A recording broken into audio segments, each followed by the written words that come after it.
All the time. Teenagers drinking and partying. But what kind of effect does this have on teens in the real world?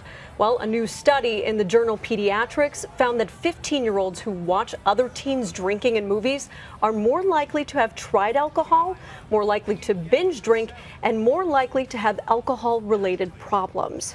Joining us this morning is Dr. Thomas Wright, Chief Medical Officer at Rosecrance, an addiction treatment facility. Thanks so much for joining us this morning. Well, thanks for having us on. So let's talk about some of these findings. You said this is coming out of the UK, but it's very similar here in the U.S.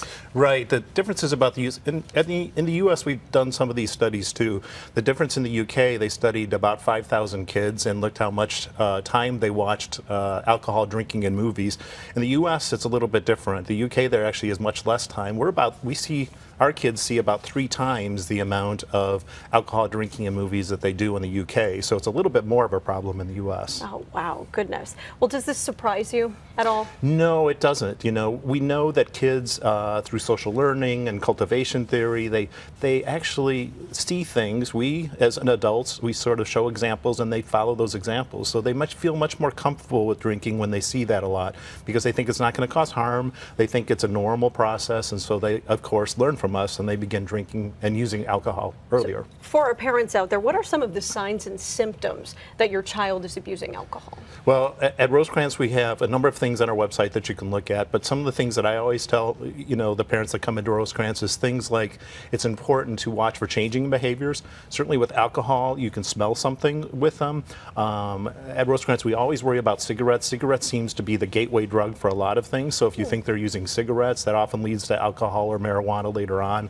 Falling grades, changing friends, secretive texting, those are all signs that you can look for, about using alcohol or other drugs. And when kids drink like this in their teen years, what does this do to the brain and nervous system?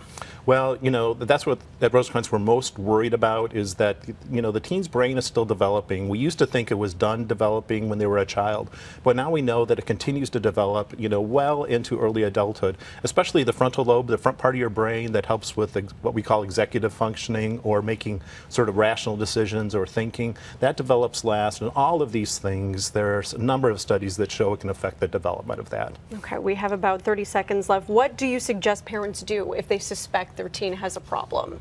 Well, I think parents always have to feel comfortable talking to their teens, and you shouldn't wait to get some comfort with them until they have a problem. Have regular dinners with them, talk to them regularly about this.